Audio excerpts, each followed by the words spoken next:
Hello, this is Freya's Follower, and welcome to Freya's Follower channel. Now, I know it's been a very long time since I actually uploaded anything. I actually went through a rather terrible time when a Discord collapsed. There is more information on my gaming channel and on its first video on Derail Valley. I actually go through the story in detail, but let's not worry about that. But today's video is on tarot reading, and I actually want to do a series of these videos because it's actually quite a complex subject if I were to actually plan out everything. Because when I went to plan out everything, I kept getting like 20, 30 pages long, and I'm like, better trim this down a bit. So this video is on what is a tarot deck and what is an oracle deck, and what sources do I use. Now, a tarot deck is simple. It is like with this Rider-Waite deck, it is a deck of 78 cards separated into the minor and major arcana. And for the major arcana is just the first 22 of the cards, 22 cards labeled 0 through 21, with the minor arcana made up of 4 groups: Wands, Cups, Swords, and Pentacles. An Oracle deck is actually different, like with this Isis Oracle deck or this Kali Oracle deck. An Oracle deck is basically just any other sort of card-based fortune telling.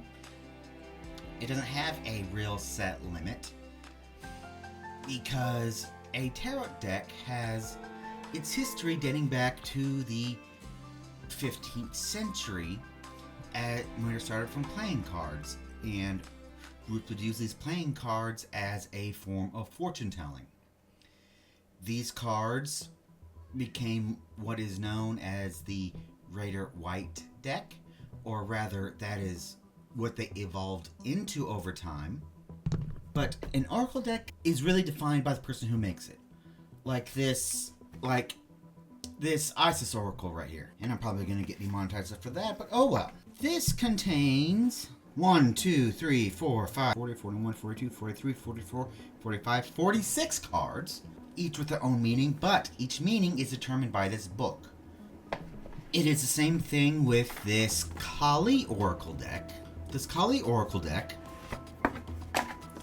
there are 44 cards in this deck. You see how while one deck has 44, one has 46, one has 42, I think. I can't remember. Which is probably a bit worrying. But as you can see, each deck is different and doesn't have the same sort of mystique. Now, when you get down to it, a tarot deck is going to have all sorts of different meanings, like this misaligned devil card, which is perfectly censored for YouTube. This card right here can be used either in the reversed fashion, where it's upside down, or its upright fashion, where it's right side up. The meaning of the card will change depending on where it is in the reading, because these tarot cards are symbols on them are so basically old. The devil card, for example, is one of the original cards from the 1400s.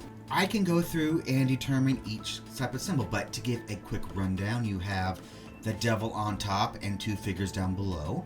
You can see when the card is in upright that the devil is lording over the 2 people down below. There is a chain binding these 2 people, to the male and female, to the wall. And as the devil lords over them, you can see this couple is basically being corrupted by his influence. Now, with that being said, look again when the card's upside down. You can see that the people now lord over this devil's domain. The chain in the background looks like a Christmas decoration, whereas beforehand it looked basically like a piece of dungeon equipment chaining down the wall. Now this looks like a more Christmas decoration.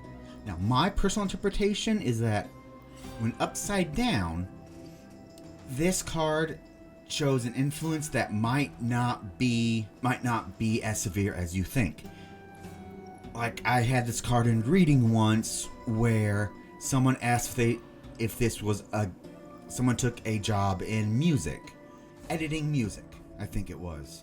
I know it was a music career, I know it was editing, but what will wind up happening is I came up with this card and it was reversed. Or upside down, however you want to say it. The proper term is reversed, I think, but nevertheless, this card was upside down. So I took that to mean, and it came with a couple of other cards, I can't remember off the top of my head, I believe.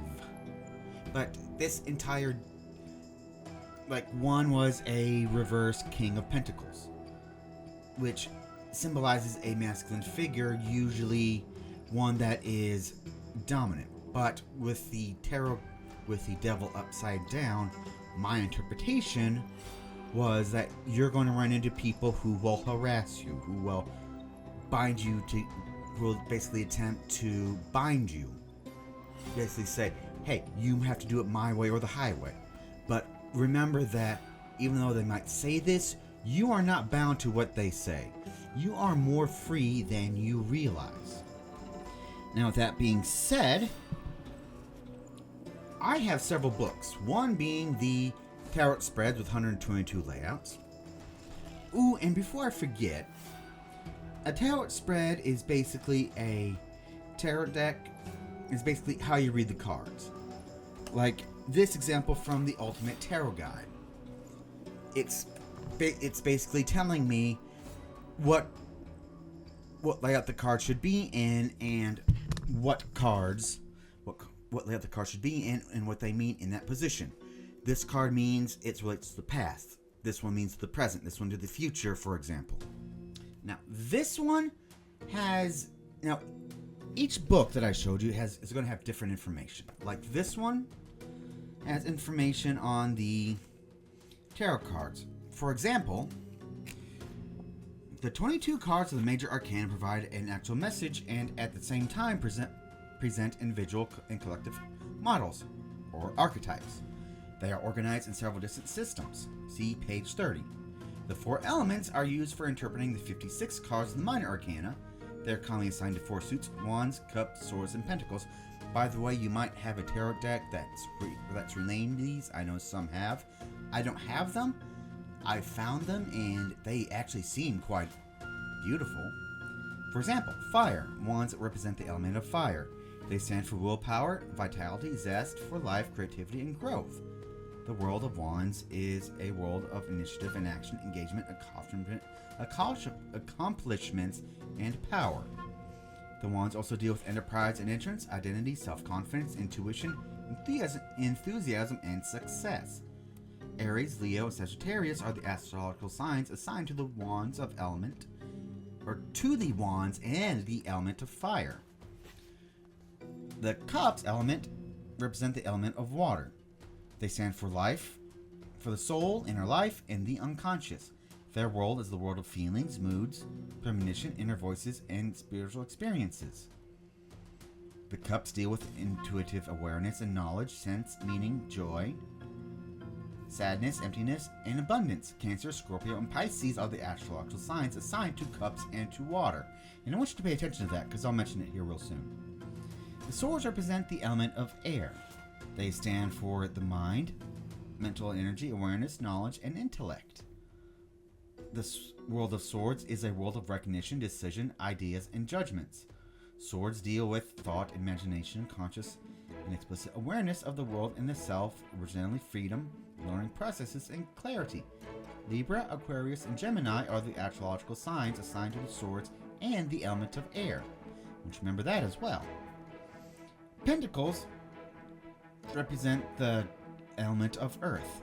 They stand for the body and the physical experiences, practical and applied skills, and the creation of the concrete, as well as their own environment.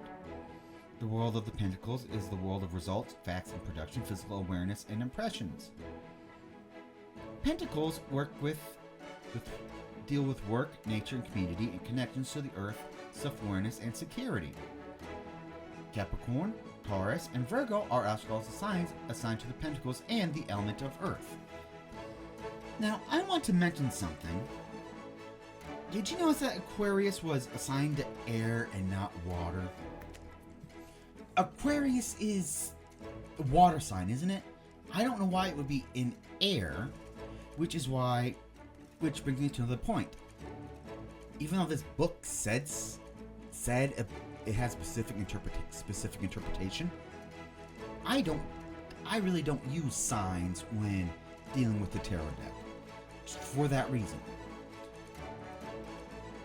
Signs, astrological signs, are different. The tarot deck was invented in Europe. Remember? So it's therefore a European tradition. The signs are sort of everywhere. The elements are, if I'm not mistaken, Chinese in origin. People have taken elements from basically around the world and basically combined them to the tarot deck. I don't necessarily do that part with the signs and the elements because I do not understand I don't have that much experience with astrological signs as well with the astrological signs or with the elements because I don't know the cultures they came from. Now, I know that many of you do, and that's fine. That's you. I just wanted to say that, personally, I don't. Now, page 30 states that the chronological order of a card within a suit of the main, minor, and major arcana is instructive. Each card is, in a sense, a mediator. For example, the Five of Cups is the mediator of Four of Cups and Six of Cups. This gives additional significance to every card. Again, this is getting really advanced and you don't have to use it when you're starting out.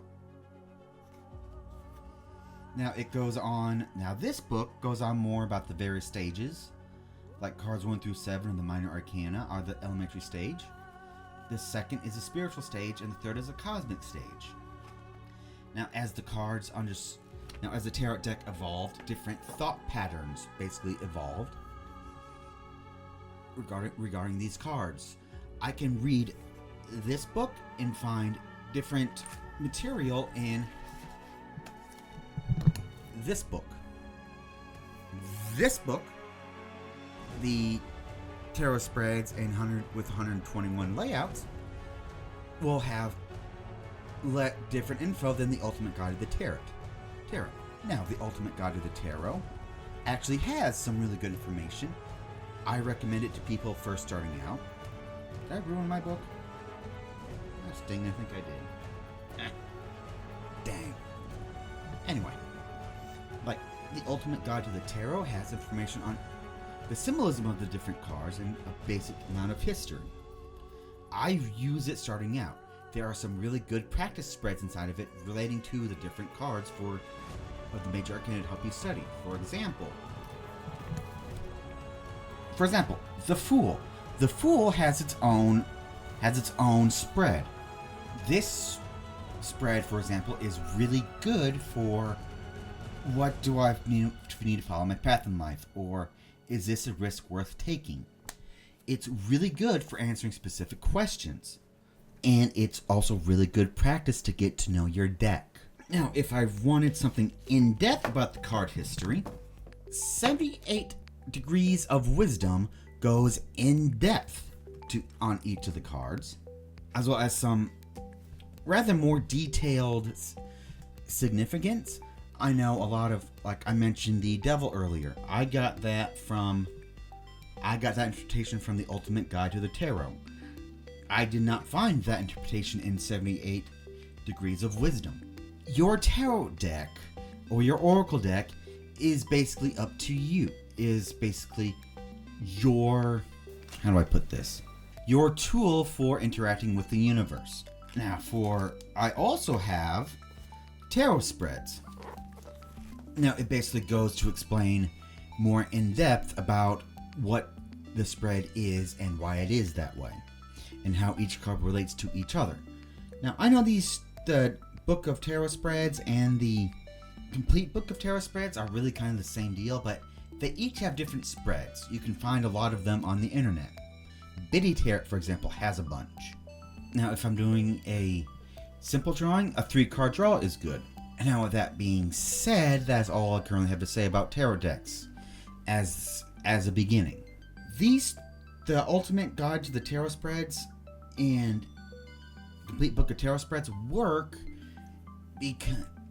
on an advanced level because the 78 card rule of tarot decks actually fits in well to the more advanced readings. For example, there are, in the Complete Book of Tarot Spreads, there is a spread for all 78 cards to use.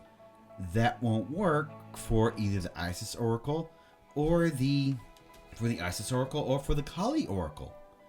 It might work for the Fairy Oracle, which also has reversed meanings, but the Isis Oracle and the Kali Oracle don't really have reversed meanings as far as I can remember. It's been a long time since I used these decks. No, they don't. At least the Isis Oracle does not. Now, as a result, anything I read in Ultimate Guide to the Tarot or 78 Degrees of Wisdom would not really apply to anything in the Isis Oracle or the Kali Oracle or the Fairy Oracle, because those Oracle decks were not made with the tarot deck in mind. They were made as additional tool you could use in place of a tarot deck for specific readings or for additional information. Like the Kali Oracle and the Isis Oracle are all meant as a communication tool with their named goddesses. And the Fairies Oracle is made for basically the Fae realm and, say, Celtic myth. Now, that's fine. But you need to keep in mind what you're getting, what the Oracle deck is for versus what the Tarot deck is for. I actually use a lot of both. I would honestly suggest, if you wanted to read one, just go to your local New Age store and just go ahead and see what catches your eye. I know some of the spreads, like the 3-card spread, can work with the Isis Oracle and the Kali Oracle. But I also know that each of them has... I know that the Isis Oracle has its own tarot spreads. Now, another word on Oracle decks is not all Oracle decks are the exact same quality. Like, I have one known as the Aphrodite deck, which I like the idea that there's an Aphrodite deck, but I think it's capitalizing on Aphrodite's name versus an effective deck. This Aset Oracle is actually really beautiful. Alana Fairchild does some really good job, some really good work on her decks, with her artwork and her interpretations.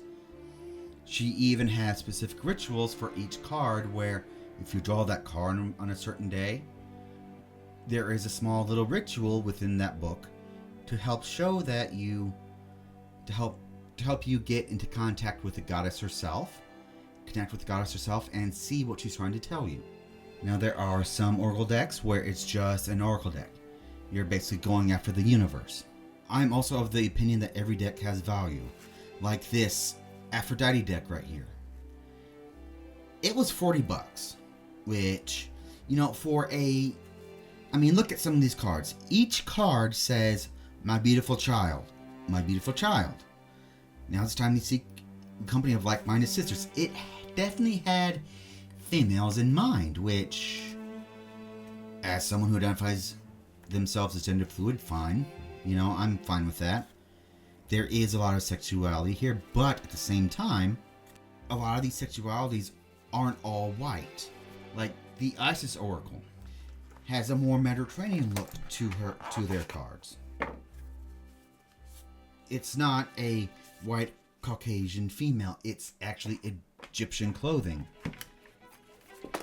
The Kali Oracle is actually Kali and her various forms.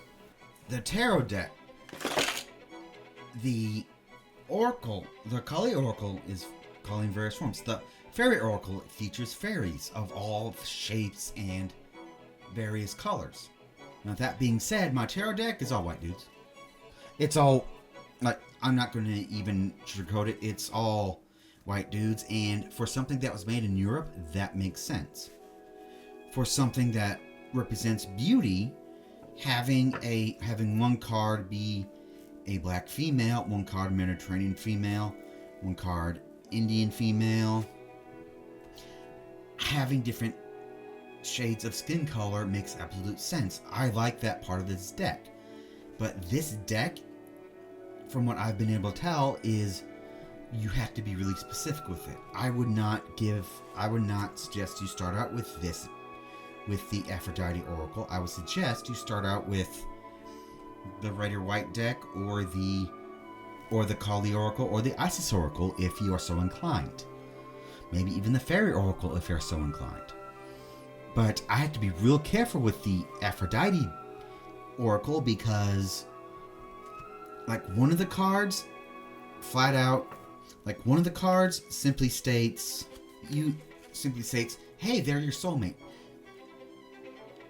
That is a really dangerous card to read, to pull out at random, because I know there are some times when my reading has either been wrong or I dropped the cards or something. That's not a really good message to send to somebody about somebody you just met.